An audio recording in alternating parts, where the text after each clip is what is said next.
saya udah transfer, ternyata barangnya nggak dikirim. Totalnya 23 juta. Jadi makanya saya mau lapor, lumayan buat saya sih uang sebesar itu ya besar ya. Ya sekarang laporan dulu ya. Iya, laporan aja. Online terbesar di Indonesia. Nah, ya mungkin karena ini ya lagi musim-musimnya sepeda kan, jadi saya belanja sepeda nih ceritanya. Terus harganya itu sebenarnya 57 juta sekian. Tapi dapat diskon 60%. Jadi harganya 23 juta. Ya namanya perempuan kan kita tergiur ya. Ya kita kan pasti pengen gitu loh. Udah gitu warnanya itu yang memang saya suka, warna ungu. Akhirnya saya transaksi dan itu semua prosedur yang saya lakukan itu sesuai. Jadi saya transfer ya ke virtual account BCA yang memang keluar dari dari tempat belanja itu. Terus habis itu udah, kemudian 1 jam kemudian ada yang telepon saya, dia bilang kami dari disebutinnya dari belanja online tersebut gitu loh. Nah terus dia bilang karena ibu mendapatkan diskon 60%, ibu harus mengaktifasi kode voucher diskon. Dia kasih link. Nah setelah klik linknya, terus habis itu saya masuk ke dalam situ dan ternyata langsung masuk ke dalam kayak masukin OTP. Nah udah setelah itu saya ini jadi memang ini kejadian nih mungkin nih gitu ya. Terus akhirnya saya masukin aja kode OTP, tapi bukan saya kasih ke orang, saya bener-bener ketik sendiri gitu. Jadi saya percaya aja gitu kan. Terus karena dia juga bilang ini karena mau mengaktifkan 60%, jadinya harus masukin ini. Udah akhirnya saya ikutin prosedur yang ada. Nggak taunya, terus habis itu orangnya sempat telepon lagi, ibu jangan buka-buka ya websitenya, ini sedang diaktifasikan voucher Anda, kode diskon Anda. Oh ya udah, saya ikutin. Udah habis itu tidak ada kabar lagi. Terus laporan di transaksinya, barangnya udah diterima dan selesai.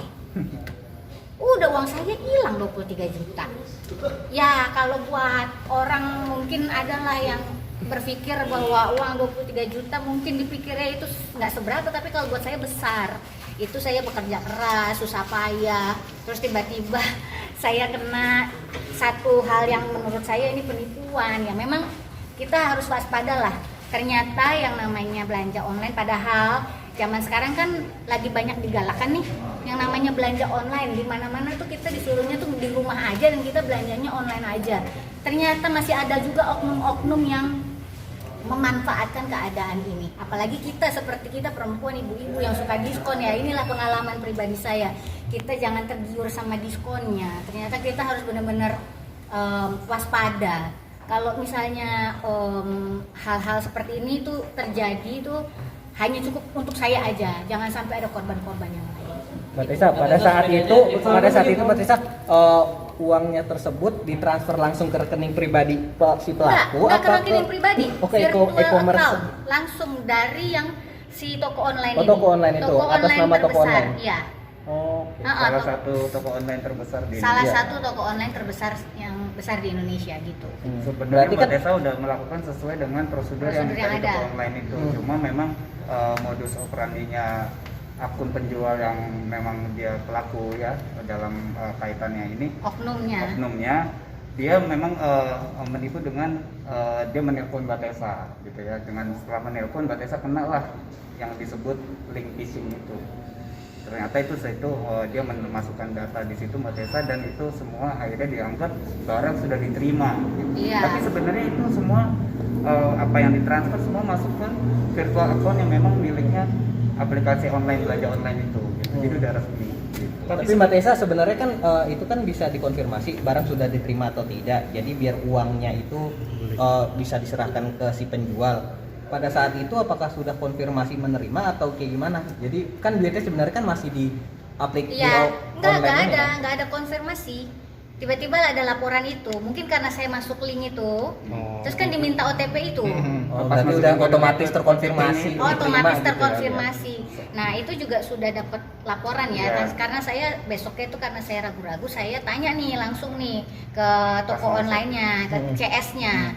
Terus habis itu dia akhirnya periksa nih, dia telusuri nih kasus saya dan udah ada laporannya ya, balasannya ya. Jadi dari belanja online-nya sudah membalas email Mbak Tessa, memang ternyata Mbak Tessa kena link phishing, Link bajakan. link bajakan yang mana itu Mbak Tessa kena penipuan. Nah dari penipuan itu Mbak Tessa sendiri memang disarankan oleh aplikasi belanja online itu untuk melakukan pelaporan polisi. Makanya Mbak Tessa ya sebagai warga negara ya dia mengalami penipuan ya harus melakukan pelaporan polisi seperti yang dilakukan pada hari ini. Solusi dari pihak toko online-nya sendiri apa sih Mbak Tessa selain laporan ini? Apakah ada bentuk tanggung jawab? Solusinya sih ada ya, dia sudah kirim email. Iya. Ya nanti ini ada di mana emailnya. Nih dia sudah kirim email bahwa tuh ini lihat bukti transfernya. Gue transfernya mungkin saya masih ikhlas lah ya kan. Ini yang paling mahal yang kejadian, makanya akhirnya saya melaporkan. Terus habis itu, nah ini di sini saya pesen pada jam 15.15 pada hari Minggu. Ini barang pesanan kamu telah diterima pada hari Minggu juga tanggal 26 Juli jam 16.52. Padahal tokonya ini di Semarang. Masa dari jam 15.15 masa saya udah terima jam 16.52. Terus ini lihat belum ada histori pengiriman. Jadi memang belum ada pergerakan barang sama sekali gitu loh. Tapi sudah dibilang diterima dan selesai. Gitu. Ini udah ada semua. Tuh. Semuanya sudah ada. Ini kan ini nih pemesanan barang saya. Nah, ini dari Bukalapaknya saya sudah chat langsung ya. Dari sananya langsung saya chat, terus sampai akhirnya mereka udah balesin. Nah, memberikan solusi. Jadi kemarin hari ini mereka hari ini apa kemarin sih? Pokoknya mereka sudah memberikan email bahwa tulisannya kecil-kecil bahwa dari mereka sudah berusaha memberikan itikat baik untuk menyelamatkan dana saya yang hilang dari 23 juta sekian mereka bisa selamatkan sebesar 4 juta. Yang lainnya sudah hilang katanya gitu. Karena waktu saya masuk link itu berarti memberikan akses kepada orang itu untuk masuk ke buka dompet katanya gitu. Bahaya lah ini. Oh berarti duit Mbak Tessa sendiri waktu itu sudah memang ada di dompetnya. Nggak tahu ya, nggak ngerti ya gimana prosedurnya.